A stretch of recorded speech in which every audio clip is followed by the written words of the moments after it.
नमस्कार, न्यूज 24 देख रहे हैं आप। मैं हूं आपके साथ डॉक्टर मीना शर्मा। राजस्थान में चतुर्थ श्रेणी कर्मचारियों के लिए वैकेंसी राजस्थान की सरकार ने निकाली। तकरीबन 54,000 के आसपास ये जो पद हैं वो भरे जाएंगे। बड़े सालों बाद इन पदों पर भर्ती के लिए आवेदन प्रक्रिया शुरू हुई है, लेकिन चौंकाने वाली, हैरान करने वाली या फिर जानकारी वाली, यूं कहना चाहिए, बात ये है कि इसमें 24 लाख से ज्यादा अभ्यर्थियों ने आवेदन किए हैं। जी हाँ, 54,000 के लिए वैकेंसी और 24 लाख से ज्यादा अभ्यर्थियों के द्वारा आवेदन करना बताता है तस्वीर राजस्थान की कि यहाँ पर रोजगार की, बेरोजगारी की स्थिति किस कदर है। और वाकई में चतुर्थ श्रेणी में जो आवेदन करने वाले हैं उनमें तमाम प्रोफेशनल डिग्री वाले लोग शामिल हैं, मास्टर्स, पीएचडी, एमबीए, तमाम तरह के। तो आखिर क्या वजह है? सरकारी नौकरी का ये लोभ है, लालच है, या फिर बेरोजगारी का ये आलम है, या कोई और वजह है? हमारे खास मेहमानों के साथ समझते हैं। हमारे साथ अतुल खंडेलवाल जी हैं, प्रवक्ता बीजेपी के, पौरुष भारद्वाज जी, प्रवक्ता कांग्रेस के, श्याम सुंदर शर्मा जी, वरिष्ठ पत्रकार, जगदीश शर्मा जी, वरिष्ठ पत्रकार, और डॉक्टर मुनेश अरोड़ा, वरिष्ठ पत्रकार है। आप सभी का बहुत बहुत स्वागत है। अटल खंडेलवाल जी, सरकार और सत्तारूढ़ दल इस विषय पर क्या सोचते हैं? इतनी बड़ी संख्या में आवेदन आने का अर्थ, मतलब, मायने क्या है? देखिए मीना जी, बेसिकली 53,749 पदों पे ये भर्तियां निकाली गई। अब की बार ये भर्तियों की संख्या है, ये बहुत अधिक है, क्योंकि माननीय मुख्यमंत्री जी ने बहुत स्पष्ट किया कि जो बेरोजगारी दर है उसको भी कम लाना है। 4 लाख तो सरकारी नौकरियां और 6 लाख प्राइवेट नौकरियां। हम भारतीय जनता पार्टी का बिल्कुल स्पष्ट ये संकेत है कि भाई हम ये नौकरियां देने जा रहे हैं। और इतनी भर्तियां निकली तो इसके अंदर 23,65,65,000 लोगों ने आवेदन किया है, परीक्षार्थियों ने। 44 बच्चों में से एक का सिलेक्शन है। तो इसके 2-3 कारण है। एक तो ज्यादा ये निकली तो संभावनाएं सिलेक्शन की ज्यादा है। दूसरा, कांग्रेस कॉल के अंदर जिस तरीके से एक के बाद एक पेपर लीक होता गया, और जो ये भर्तियां थी, ये बेसिकली एक संगठित अपराध का रूप ले चुका। उससे जो परीक्षार्थी थे उनका मनोबल टूटा, इतना मनोबल टूटा कि उसके कारण उनको विश्वास नहीं होता कि किसी भी परीक्षा में सिलेक्शन हो पाएगा या नहीं हो पाएगा। तो ये एक और इसमें एक बड़ा कारण रहा। तो यही सब कारण है। बाकी यदि अगर हम सर्वे की बात करें तो देखिए मीना जी, आज जो पीरियोडिक लेबर फोर्स सर्वे है वो ये कहता है कि राजस्थान के अंदर 4.7% अभी बेरोजगारी दर है, और वो पिछले 20 साल की सबसे कम रेट है आज की स्थिति में। यही अगर 2022 की बात करें तो बेरोजगारी दर 32% थी। तो अगर हम डेटा के हिसाब से देखें तो कम है। दूसरा, अभी अभी जो हमारा कार्यकाल आया है भारतीय जनता पार्टी का, उसमें 67,000 नौकरियां दी जा चुकी हैं। 96,615 पदों हेतु विज्ञापन जारी हो चुके। सारे जितने 33 जिले हैं उनमें आप देखिए 66 आई स्टार्टअप लॉन्च पैड नेस्ट स्थापित किए गए। 33 जिलों में 300 स्टार्टअप को 10.89 करोड़ रुपए दिए गए। आप राइजिंग राजस्थान किया गया, जिससे इंडस्ट्रियलाइजेशन राजस्थान में तेजी से पनपे, लोग अपनी इंडस्ट्रियां लगाए और इंडस्ट्रियां लगाने से वहां रोजगार उत्पन्न हो सके। 10,000 नौकरियों की तो अभी 2 दिन पहले ही घोषणा की है पुलिस विभाग के अंदर माननीय मुख्यमंत्री जी ने।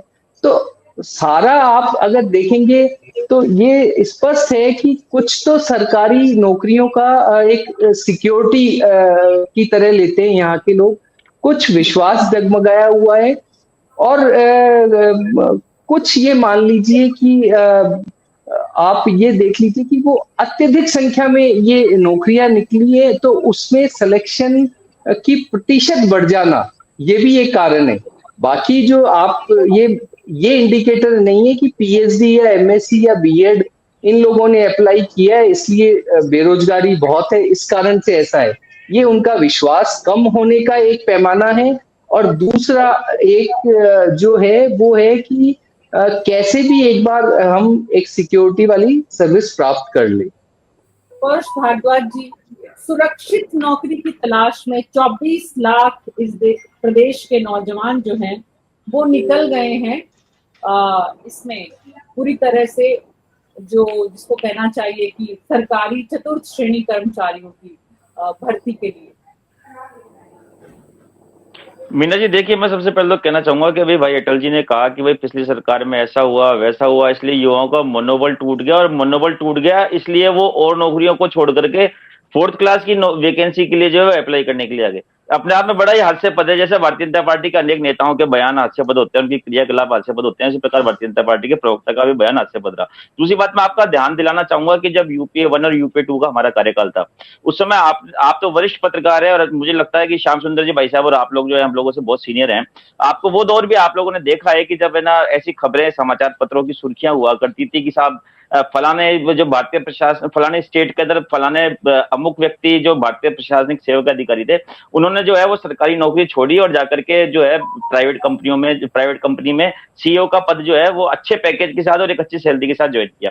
आपको ध्यान होगा कि उसी समय एक ऐसा भी दौर था कि जब इंजीनियरिंग कॉलेज और बीबीए कॉलेज और एमबीए कॉलेजों की भरमार रहती थी, ना सिर्फ लोग बाग उस प्राइवेट कॉलेजों में मोटा डोनेशन दे करके, बल्कि आप पत्रकारों की और नेताओं की सिफारिश लगवा करके वहां पे एडमिशन करवाया करते थे, और रोजगार की दर इतनी शानदार थी, कॉलेज प्लेसमेंट्स की संख्या इतनी शानदार हुआ करती थी कि मतलब एक अप्रत्याशित जो है भारत विकास की नई ऊंचाइयों को छू रहा था।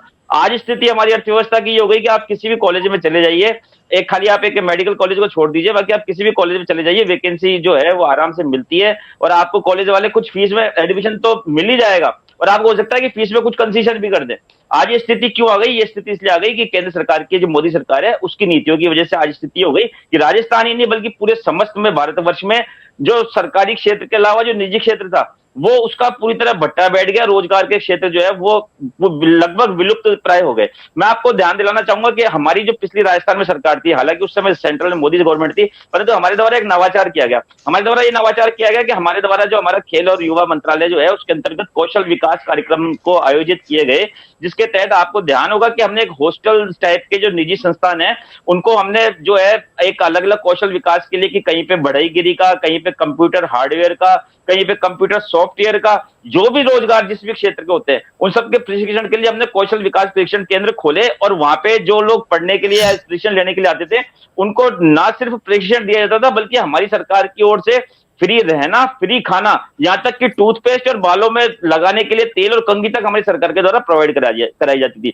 उसका परिणाम यह रहा कि हमने जो कौशल विकास विभाग की जो हमारी वेबसाइट थी उसमें हमने एक प्रायोजक, उसमें एक निजी क्षेत्रों को हमने इस प्रकार से व्यवस्था बैठाई कि निजी क्षेत्र जो होते थे वो अपनी वैकेंसियां उस वेबसाइट में डालते थे, और जो हमारे जो अभ्यर्थी हैं, जो बेरोजगार साथी हैं, वो वहां पे जाके जो है अप्लाई करते हैं। इस प्रकार एक और बाकायदा समय समय पे रोजगार मेले आयोजित किए गए। इस प्रकार हमारे द्वारा 8 लाख जो है वो लगभग निजी क्षेत्रों में भी रोजगार दिए गए। वर्तमान सरकार की हम बात करना चाहेंगे, देखिए क्या स्थिति हुई। अभी मेरे भाई अटल जी कह रहे थे कि साहब हमने राइजिंग राजस्थान आयोजित किया, ऐसा भारतीय जनता पार्टी का दावा है कि 35 लाख।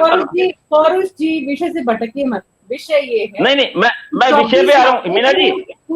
मीना जी आपके एक एक सवाल का जवाब आएगा, मेरा वादा है। मीना जी आप 2 मिनट सुनिए, आपके एक एक सवाल का जवाब आएगा, एक एक सवाल का जवाब अपने आप आएगा, बिना आपके आएगा। 4 मिनट हो गए, ऑलरेडी 4 मिनट हो गए, आप लोग विषय पे। पौरुष जी विलुप्त प्राय, बहुत अच्छी भाषा। अटल जी देखो, आप भारतीय जनता पार्टी वालों की बहुत गंदी आदत है। मैं आपके 1 मिनट बीच में नहीं बोला, मैं आपकी पोल खोलने लगता हूँ और आप लोग नहीं, मैं तो आपके अच्छे शब्दों को ले रहा हूँ कि प्राइवेट जॉब विलुप्त प्राय हो गए। मेरे को बहुत अच्छी सा मतलब ये शैली बहुत। बिल्कुल, आप मुझे बताइए ना आपकी सरकार ने क्या किया।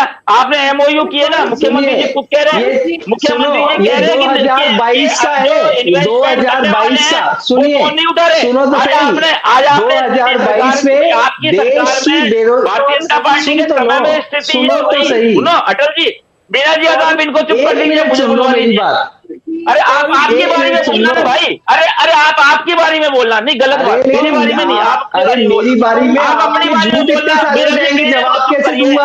अरे आपका जवाब आपकी बारी में आएगा ना, आप आप इतना झूठ बोल रहे थे, मैंने अरे तो चुपचाप सुना, आप मैंने कैसे सुनो सुना? अरे भाई सत्ता में बैठे हुए लोगों को शिकायतें भी सुनो सुनना तो आना चाहिए और सुनो आलोचना तो भी सही। सुनना आना चाहिए। अच्छा एक जवाब सेकंड देना सुनो, काम नहीं होता सत्ता में बैठे एक लोगों का। मिनट तो सत्ता सुनो, में बैठे लोगों को एक मिनट सॉल्यूशन देना चाहिए, सुनना सीखना चाहिए, शिकायतें तो सहन करनी आनी सॉल्यूशन चाहिए, दे रहा हूं आलोचना ना, सहन करनी सुन आनी तो चाहिए। लो। अरे तो आप आपकी अरे आप आपकी बारी में बोलना, आप मेरे को बोलने नहीं दे रहे, बीच में मेरा फ्लो तोड़ रहे हो आप समझ में, आप आपकी बारी में बोलना, मैं बोला कि आपकी बारी मेरी बारी।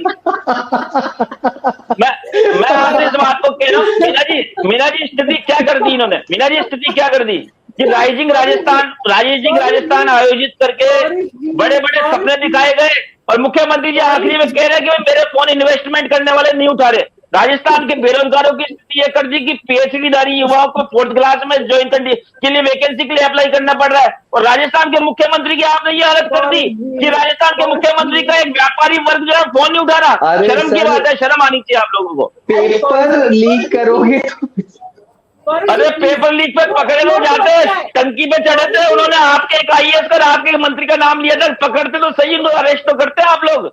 गौरीश जी फ्लो तो अच्छा है, लेकिन समय का भी ध्यान रखो आप।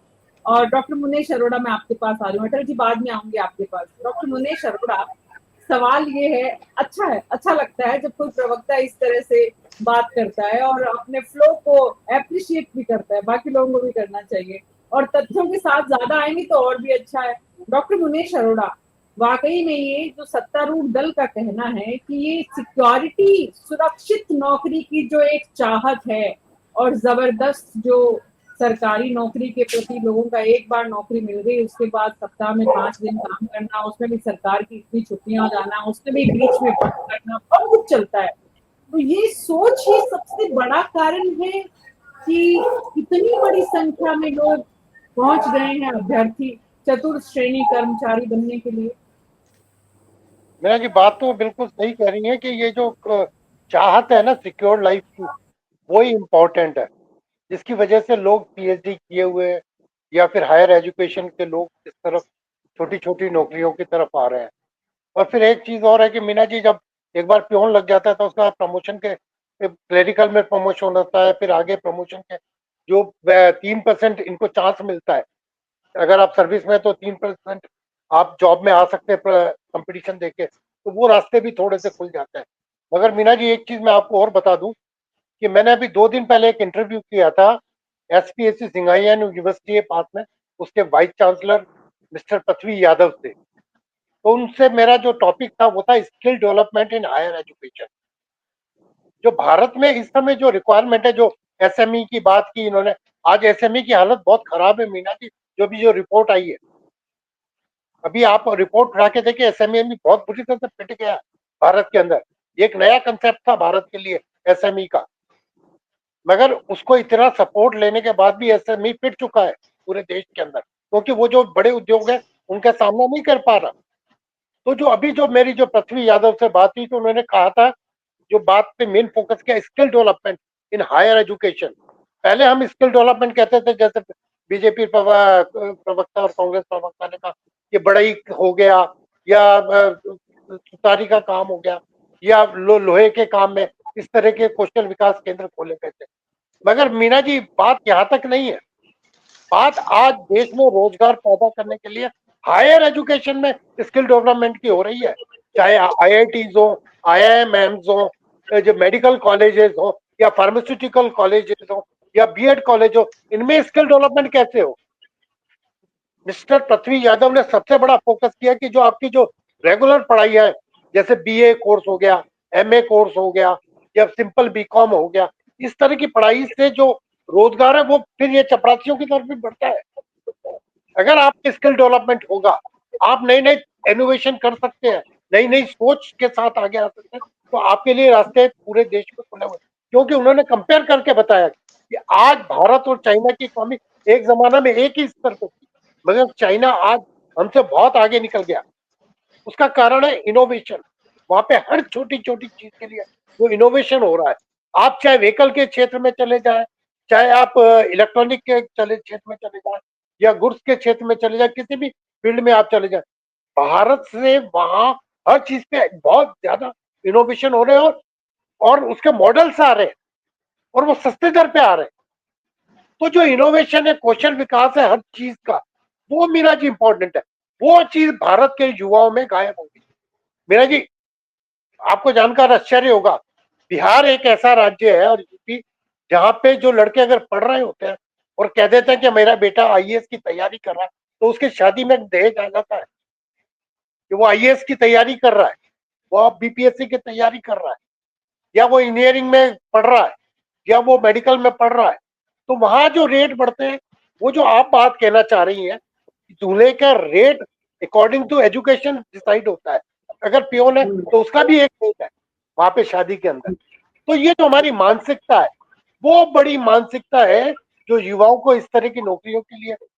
और फिर मीना जी, सबसे बड़ी बात है, एक चीज आपने और सुनी होगी अभी, जो डंकी रूट से लोग फॉरेन जा रहे हैं, जितना पैसा वहां खर्च कर रहे हैं, उसके मुकाबले वो यहाँ दुकान खोल के नहीं बैठना चाहते। क्यों नहीं बैठना चाहता? क्योंकि उसको ये उम्मीद नहीं है कि भारत में वो जितना पैसा लगाएगा उससे उसकी दुकान चल जाएगी और काम कर जी, सकेगा। तो लेकिन ये जो लेकिन जिस सोशल स्टिग्मा की आप बात कर रहे हैं, जिस सोशल रेपुटेशन या शादी दूल्हे की डेट की आप बात कर रहे हैं, श्याम सुंदर शर्मा जी, चतुर्थ श्रेणी का दूल्हा तो समाज को बहुत ज्यादा अच्छा नहीं लगता है। अब देखिए मीना जी, जिस प्रकार से अशोक गहलोत के जमाने में भी 4th क्लास की नौकरी निकाली गई थी, वो भर्ती नहीं हो पाई। 1.5-2 साल तक इंटरव्यू चले थे, वो भर्ती पुरुष हो ही नहीं पाई थी। अब देखिएगा, ये जिस प्रकार से अब 24 लाख आवेदन आ गए, अब अटल जी कह रहे हैं कि बहुत आकर्षण का केंद्र है चतुर्थ श्रेणी कर्मचारी, जहाँ पीएचडी भी बढ़ रहा है, इंजीनियरिंग बढ़ रहा है। आखिर अटल जी, आपने किस प्रकार की एजुकेशन दी है कि वो इस चतुर्थ श्रेणी कर्मचारी के लिए एक पद के लिए 40 व्यक्ति, अगर ये स्थिति है, एक और करे हमने ये वैकेंसी निकाल दी, हमने वो वैकेंसी निकाल दी, भरी कितनी वैकेंसी। अब देखिए, वैकेंसी निकालना और सरकारी तौर पर सबको नौकरी दे देना, मुझे लगता नहीं आप संभव कर पाओगे, क्योंकि इतनी नौकरी है भी नहीं। और जिस प्रकार का वातावरण, जिस प्रकार की बातें आ रही हैं, निश्चित रूप से बेरोजगारी का जिस तरह से हमने एजुकेशन में, सही बात है कि हमने रोजगार परक प्रशिक्षण दिया ही नहीं। और बोरिस जी बड़ी कह रहे थे हमारे जमाने में क्या हुआ था, आपके जमाने में जो प्रशिक्षण के मामले में जो पकड़ा गया था और क्या क्या हुआ था आपको भी पता है। नीरज के पवन वगैरह सारे आए थे लपेटे में, वापिस से आगे वो बात अलग है, क्योंकि फर्जीवाड़ा इतना हो रहा है। देखिएगा, निश्चित रूप से अगर प्रशिक्षण सही तरीके से दिया गया होता तो फिर सारी स्थिति ठीक होती। अब बार बार कह रहे थे आप, तो प्रधानमंत्री जी कह रहे थे हर रेलवे स्टेशन पे आईटीआई खोल देंगे। कितने रेलवे स्टेशन पे अटल जी आईटीआई खोली, आपको तो है ना, अब कहते थे ना पहले। लेकिन निश्चित तौर पर जो छोटे उद्योगों की स्थिति खराब हुई है, और जो जो मदद देनी चाहिए थी, मदद क्यों नहीं दे पाए, क्या स्थिति बनी मुझे नहीं पता, लेकिन हालात अभी ठीक नहीं कहे जा सकते। प्रदेश में जिस तरह से बेरोजगारी बढ़ रही है, वो चिंता का विषय है। अगर चतुर्थ श्रेणी कर्मचारी की तरफ और फिर सफाई कर्मचारी, इनके तरफ जिस तरह से लोग आ रहे हैं, और कैसे सिलेक्शन होगा क्या होगा नहीं पता, लेकिन जो स्थितियां हैं उससे निश्चित रूप से अटल जी बहुत चिंता का विषय है कि आप पीएचडी व्यक्ति 4th क्लास बनने के लिए तैयार है, तो इसका मतलब पीएचडी करके, पीएचडी की नौकरी, पीएचडी तो बहुत अलग तरह की होता है। अगर पीएचडी काबिल तरीके से होता तो उसको चतुर्थ श्रेणी कर्मचारी और बनने भी की कई सारी प्रोफेशनल डिग्रीज हैं। सवाल ये श्याम सुंदर शर्मा जी कि अगर 24 लाख की संख्या सिर्फ चतुर्थ श्रेणी कर्मचारी के लिए इस प्रदेश में है, तो इससे अंदाजा लगाया जा सकता है कि अभी हमारे यहाँ पे पढ़े लिखे नौजवानों की संख्या कितनी है जो इस कदर अभी रोजगार की तलाश में है। देखिए मीना जी, निश्चित तौर पर जिस प्रकार से इंजीनियरिंग कॉलेज में इंजीनियरिंग करने वाले व्यक्ति को नौकरी नहीं मिल पा रही है, तो करेगा क्या जब। और लेकिन देखिएगा, वो इंजीनियरिंग कर रहा है, वो कैपेबिलिटी जो आनी चाहिए वो नहीं आ रही है। आपके पास फैकल्टी है ही नहीं वहां पर, केवल कागजी तौर पर वो इंजीनियरिंग बन जाता है, व्हाइट कॉलर बन जाता है, उसको नौकरी नहीं मिलती। तो निश्चित रूप से जिस प्रकार का माहौल प्रदेश में है, अटल जी बहुत चिंता का विषय है। मुख्यमंत्री जी भले ही चाहे, भले कितने दावे कर ले, कुछ ही कर ले कि हम राजस्थान के माध्यम से इतने लोगों को रोजगार दे देंगे, लेकिन रोजगार मिल नहीं पा रहा। अब बार बार जो बातें आ रही निकल के कि हम किस तरह की स्थितियां करेंगे, क्या करेंगे, हम किस तरह से अपनी एजुकेशन को, पॉलिसी को बदल करके किस तरह से लाना चाहते हैं, वो सब चिंता का विषय बहुत ज्यादा है। और अगर चतुर्थ श्रेणी कर्मचारी के हाल ये है तो बाकी के हाल तो आपको ही पता है कितने कितने पे कितने होते हैं। अब क्लर्क की नौकरी तो निकल ही नहीं रही है आजकल। बाकी की चीजें, सफाई कर्मचारी की भर्ती कर ही नहीं पाए। अटल जी बार बार कह रहे थे कि हम सफाई कर्मचारी की अभी भर्ती कर देंगे, कहाँ करी नहीं, भर्ती? वो भी हो जाएगी, वो भी हो जाएगी। ये संख्या भी कम नहीं है श्याम सुंदर शर्मा जी किसी भी सरकार के लिए। देखिए, तो धीरे धीरे एक एक करके आएंगे, ये काफी है। इसके लिए सरकार की प्रशंसा की जानी चाहिए, तारीफ की जानी चाहिए कि सरकार ने जो कहा बजट में, सरकार उस पर अमल कर रही है। वो एक अलग बात है कि आज वैकेंसी निकली है और समय लगेगा उसे पूरा होने में, पूरी प्रक्रिया अपॉइंटमेंट तक आने में। कितना समय अपेक्षित अटल खंडेलवाल जी, इन तमाम जो अभ्यर्थी हैं, इनको तैयारी से लेकर अपॉइंटमेंट लेटर हाथ में, और जिसका आप लोग आजकल जश्न मनाते हैं, इसके तो बड़े सारे आप लोगों को रोजगार मेले और सर्टिफिकेट डिस्ट्रीब्यूशन के कैंप लगाने पड़ेंगे। देखिए मीना जी, सर मैं आपको इसलिए मैं हर चीज डेटा के साथ बोल रहा हूँ। मैं वेग स्टेटमेंट से कोई भी बात नहीं बोल रहा। आप बेरोजगारी का इंडिकेटर आप ये कह रहे हैं कि साहब पीएचडी ने अप्लाई कर दिया है, ये बेरोजगारी का इंडिकेटर। मैं ये कह रहा हूँ कि आज की तारीख में नहीं, आपने नहीं, मतलब ये बात निकल के जो आ रही है ना, मैं ये कहना चाह रहा हूँ आज भारत की जो बेरोजगारी दर है वो 6.7 है, डेटा के हिसाब से बोल रहा हूँ। और जो राजस्थान की बेरोजगारी दर है वो 4.7 है। 67,000 नौकरियां हमारी सरकार ने दे दी है, 95,000 नौकरियों के विज्ञापन जारी कर दिए हैं। ये जो परीक्षा होने वाली है 19, 20, 21, 22 मई के आसपास कराने की योजना है, और हमारी ये मंशा है कि जुलाई तक हम इसमें अपॉइंटमेंट्स कर दें। ये सारी प्रक्रिया है जो अभी मेरे पास सूचना है, उसके आधार पे बता रहा हूं। हमारी दूसरी जो एक फिक्स, जिस बात को माननीय मुख्यमंत्री जी ने कहा कि पेपर लीक नहीं होना चाहिए किसी भी हालत में। आरपीएससी और जो कर्मचारी चयन बोर्ड ने लगभग 150 के करीब पेपर कराए, एक भी लीक नहीं है। आज की तारीख में हम इतने सिक्योर होकर के चलते हैं। और मीना जी, ये जो युवाओं का विश्वास डगमगाया है ना, वो इसका एक बड़ा कारण है। ये युवा जिस तरीके से पेपर लीक और जो ये पेपर माफियागिरी होने लग गई थी स्टेट में, तो युवा डरे हुए थे, उसके कारण ऐसा हो सकता है। अब धीरे धीरे हम ये पेपर लीक जैसी घटनाओं की गड़बड़ियां कम कर रहे हैं, तो उनका विश्वास भी जागृत होगा। आप और हम कोशिश करेंगे। आप मीना जी, आप बताइए, अपन ने कभी चतुर्थ श्रेणी में क्या क्लर्क में मतलब कहीं आवेदन किया? क्यों नहीं किया? क्योंकि हमें विश्वास था। भाई साहब बहुत सही बात कर रहे हैं श्याम जी भाई साहब, थोड़ी एजुकेशन स्तर को अपग्रेड करना पड़ेगा। जितनी भी टेक्नोक्रेट शिक्षा है वो जोड़नी पड़ेगी। जो नई शिक्षा नीति आई है उसमें देखिए मीना जी, ये शिक्षा नीति पहले ही आ जानी चाहिए थी, और इस शिक्षा नीति से 2 वर्ष एक ग्रेजुएशन के कम लगेंगे बच्चे को, और वो 12वीं क्लास से ही वो एक क्लैरिटी होगी कि उसको करना क्या है। जो क्लैरिटी आफ्टर ग्रेजुएशन या पोस्ट ग्रेजुएशन भी नहीं आ पाती थी, अब 12th क्लास में ही बिल्कुल क्लैरिटी रहेगी। उनके पास बहुत सारे सब्जेक्ट रहेंगे कि मुझे करना क्या है। और धीरे धीरे ये है कि गुणवत्ता भी बढ़ाए जाने की कोशिश की जा रही है। जहां तक भारत और चाइना की जीडीपी की बात कर रहे हैं, सही कह रहे थे कि बहुत पहले एक थे।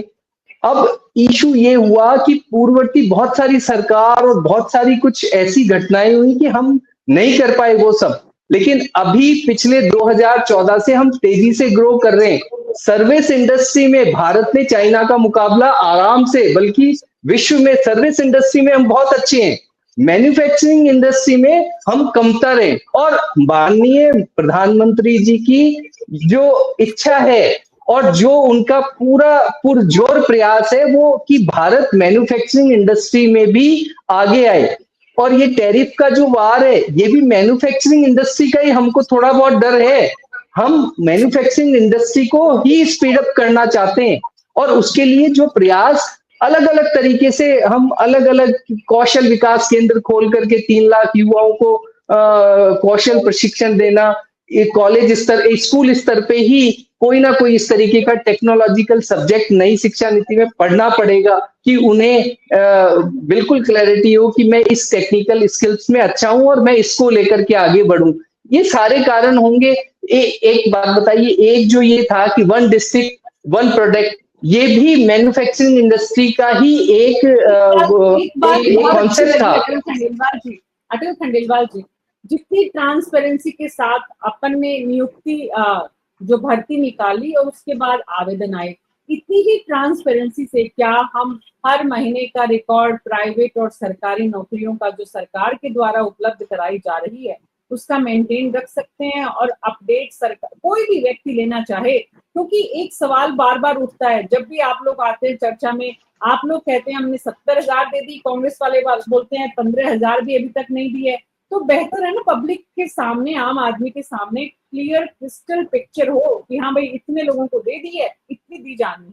बहरहाल पौरुष भारद्वाज जी, I am sure Atal ji आप इस पर काम करेंगे, आपकी सरकार इस पर काम करेगी।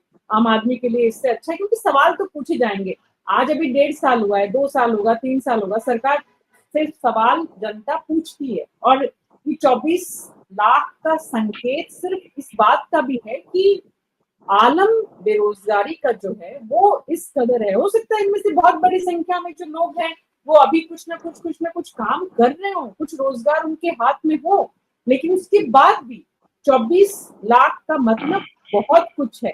सवाल ये पौरुष भारद्वाज जी कि श्याम सुंदर शर्मा जी ने कहा, जो आपने सुना कि आपकी सरकार ने भी निकाली थी, आप पूरा नहीं कर पाए, तो मौजूदा सरकार इसे जल्दी से जल्दी पूरा करे। इसके लिए आप क्या सुझाव देंगे विपक्ष के नाते? टू द पॉइंट सीधा जवाब दीजिएगा प्लीज। देखिए मीना जी, मैं पॉइंट में जवाब देना चाहूंगा, परंतु एक गंभीर बात यह है कि जैसे एक एग्जांपल के लिए कहना चाहूंगा कि हमारी सरकार ने लगभग 10,000 पद जो है वो कंप्यूटर जो है अनुदेशक के निकाले। अभी नहीं हिसाब चाहिए। नहीं, आप मेरी बात तो सुनिए। इस सरकार के द्वारा जो भर्ती के आंकड़े दिए जा रहे हैं, ये मैं नहीं कह रहा, समाचार एक राजस्थान से प्रकाशित होने वाला प्रमुख समाचार पत्र है। सरकार के द्वारा 16,797 पद तो जो है वो सिर्फ संविदा पे निकाले गए। बहुत सारे पद जो है वो सरकार के द्वारा ठेके पे निकाले गए। और मुझे लगता है कि राजस्थान के इतिहास में पहली बार ऐसा है कि आरपीएससी जो है वो संविदा पे सर्विस की वैकेंसी निकाल दी। अब देखिए कितना हास्यास्पद माहौल है। मतलब हमने हमारे युवाओं को ठेके पे जो है काम करने के लिए छोड़ दिया, हमने संविदा पे उनको छोड़ दिया। यही तो कारण है कि 4th ग्रेड की परीक्षा आपने वैकेंसी निकाली और उसके अगेंस्ट में 24,76,383 जो है युवा आ गए। उनको पता है संविदा की नौकरी करके हमको कितने से तो पैसे मिल जाएंगे और कितने से समय के लिए हमारे पास नौकरी है। आपने अग्निवीर जैसी स्थिति देखी, जो देश के जो सेना में जाने वाले कौन लोग होते हैं, खाली रोजगार के लिए थोड़ा जाते हैं, जिसमें देशभक्ति का जज्बा होता है, जो अपनी दान को दाव पे लगाने की मंशा रखता है। आपने वहां पे उनको आप जो है वहां भेज करके 6 साल के बाद में आप उनको रिटायर करके जो है उनका भविष्य खराब कर रहे हैं। राजस्थान में आप संविदा पे नौकरी निकाल रहे हैं। बात संख्या की नहीं है, आप भले कम निकालिए परंतु संविदा पे और ठेका प्रथा बंद कीजिए। ये शोषण है, ये निजी क्षेत्र के द्वारा शुरू किया गया एक जो है शोषण का एक रूप था, जिसको सरकारों के द्वारा अपनाया गया। दूसरी बात, मैं आपसे इस बात को कहना चाहता हूं कि आज आपकी स्थिति हो गई आपकी सरकार में कि आईआईटी मुंबई जैसों के हमने थोड़े दिन पहले आंकड़े पढ़े थे ना, प्लेसमेंट की क्या स्थिति है। वहां पे मात्र 4 से 6 लाख रुपए प्रतिवर्ष की प्लेसमेंट हुई है वहां पे आईआईटी मुंबई जैसे में। अगर आईआईटी मुंबई जैसी की स्थिति है तो देश के जो अन्य जो प्रतिष्ठान है वहां पर रोजगार की दर की क्या स्थिति होगी। वो निश्चित तौर पे आज इस वाले उदाहरण से समझा जा सकता है कि पीएचडी करे हुए इंजीनियरिंग करे हुए लोगों को 4th क्लास के लिए आना पड़ रहा है, क्योंकि निजी क्षेत्र में अकाल पड़ चुका नौकरियों का। और ये बात आपको माननी पड़ेगी, स्वीकार करनी पड़ेगी इस बात को। और एक बात और मीना जी, सरकारी क्षेत्र के भरोसे कोई भी सरकार, बात इनकी सरकार की नहीं, हम तो हमारी भी सरकार की बात करते हैं। सरकार के भरोसे जो है युवाओं का भविष्य हम नहीं बना सकते, पर सरकार कम से कम यह प्रयास तो करे। सरकार आर्थिक नीति ऐसी तो बनाए कि निजी क्षेत्र में रोजगार सृजित हो, युवा जाकर के जो है निजी क्षेत्र में रोजगार करें। तो इसीलिए तो आपसे पूछा कि आप सुझाव दो कि क्या करें। अब आपने कहा, सुझाव आपने दिया कि निजी क्षेत्रों को भी मजबूत करना पड़ेगा सरकार को। डॉक्टर मुनेश अरोड़ा, सरकार ने जब बजट की दोनों बजट में इस बात को बहुत पुरजोर तरीके से कहा कि प्राइवेट और गवर्नमेंट दोनों तरफ हम रोजगार की फैसिलिटी, रोजगार की व्यवस्था युवाओं के लिए करेंगे। सरकारी वाले का आंकड़ा सरकार के पास है, प्राइवेट का आंकड़ा सरकार कैसे दे, सुनिश्चित करेगी? जरा पौरुष जी को, अटल खंडेलवाल जी को बताइए ताकि सरकार इस पर अमल कर सके। मीना जी, प्राइवेट सेक्टर का जो आंकड़े हैं वो कलेक्ट करना सरकार के लिए थोड़ा सा मुश्किल है, क्योंकि प्राइवेट सेक्टर बहुत सी बातें डिक्लेयर ही नहीं करता है। वो इतने कम रेट पे आदमियों को रखता है कि वो उसकी घोषणा करता ही नहीं है। और वो भी आजकल वहां भी ठेका आ गया, हमारे अखबारों में ठेके आ गए। एक न्यूज़पेपर सबलेटिंग कर देता है दूसरी एजेंसी को, और सब उससे काम करवा रहे हैं। तो ये सबलेटिंग हो रहा है और शोषण की प्रथा चल रही है, उससे आप सही आंकड़े नहीं निकाल सकते। और दूसरी बात मीना जी, मैं आपको और बता दूं, आने वाले समय में युवा देश का और कमजोर क्यों हो रहा है, उसके मन में घबराहट क्यों हो रही है? क्योंकि एआई आने से जिस तरह से रोजगार के अवसर कम हो रहे हैं, एआई ने युवाओं के दिमाग को हिला के रख दिया। मीना जी, आज बड़े बड़े उद्योगों में, बड़े बड़े प्राइवेट सेक्टर में एआई का यूज होना शुरू हो गया है। पहले कंप्यूटर आया था, उससे रोजगार के अवसर कम हुए। उसके बाद अब जब एआई आया तो उसके बाद और रोजगार के अवसर कम होंगे और चैलेंज आएगा। और दूसरी तीसरी बात मीना जी, जब चाइना और भारत का कंपेयर करते हैं तो जो कॉस्ट फैक्टर है, वो कॉस्ट फैक्टर भारत में इतना ज्यादा है कि बाहर से आने वाला माल बहुत सस्ता पड़ता है। तो जो यहाँ के युवा है उसको काम करने का अवसर ही नहीं मिल रहा। उद्योगपति उद्योग लगाना नहीं चाहते, एसएमई उसमें काम करना ही नहीं चाहता, क्योंकि वो घाटे में जा रहा है, उनका माल बिकता ही नहीं है। यही बात लेकर तो यादव ने कहा था कि skill development in higher education, skill development in lower and middle education. इसका मतलब ये है मीना जी कि जब तक हम स्किल डेवलपमेंट पे फोकस नहीं करेंगे, स्वरोजगार की तरफ बढ़ेंगे नहीं, और उसकी सोच उस तरह से प्रभावित नहीं होगी, तब तक ये 24 लाख बढ़कर 34 लाख होंगी। सिर्फ सरकार पे डिपेंडेंसी। बहुत बहुत शुक्रिया डॉक्टर मुनेश अरोड़ा। समय की कमी है इसलिए माफी चाहती हूँ। अटल खंडेलवाल जी, आपका और सभी पैनलिस्ट का बहुत बहुत धन्यवाद कि आप इस चर्चा में शामिल हुए। कुल मिलाकर जो बात समझ में आ रही है, एक तरफ निश्चित रूप से सुरक्षित नौकरी की तलाश युवाओं को चतुर्थ श्रेणी कर्मचारी की तरफ खींच लाई, वहीं दूसरी तरफ प्राइवेट जॉब्स में जिस तरह का शोषण है, ह्यूमिलिएशन है, वो भी एक बहुत बड़ा कारण है। और तीसरा, बेरोजगारी की जो स्थिति है उसकी तस्वीर भी कहीं। हालांकि ये कोई पैरामीटर नहीं हो सकता निश्चित रूप से 24 लाख लोगों का चतुर्थ श्रेणी कर्मचारी के लिए अप्लाई करना, लेकिन तस्वीर जो है उसकी कहीं ना कहीं हकीकत मानगी तो बयां कर ही रहा है। लेकिन राजस्थान की सरकार अगर प्रयास कर रही है, इतनी बड़ी संख्या में अगर नौकरियां दे रही है सरकारी नौकरी, तो निश्चित रूप से बधाई की पात्र है भजन लाल शर्मा, राजस्थान के मुख्यमंत्री, और उनकी पूरी कैबिनेट। आने वाले कितने समय में जल्दी इस प्रक्रिया को पूरा करती है। जैसा प्रवक्ता ने कहा, जुलाई तक ये 54,000 के तकरीबन पद भर दिए जाएंगे। उम्मीद करते हैं सरकार इस पर अपना समय रहते काम पूरा करेगी। न्यूज़ 24 पर मेरे साथ इतना ही। नमस्कार।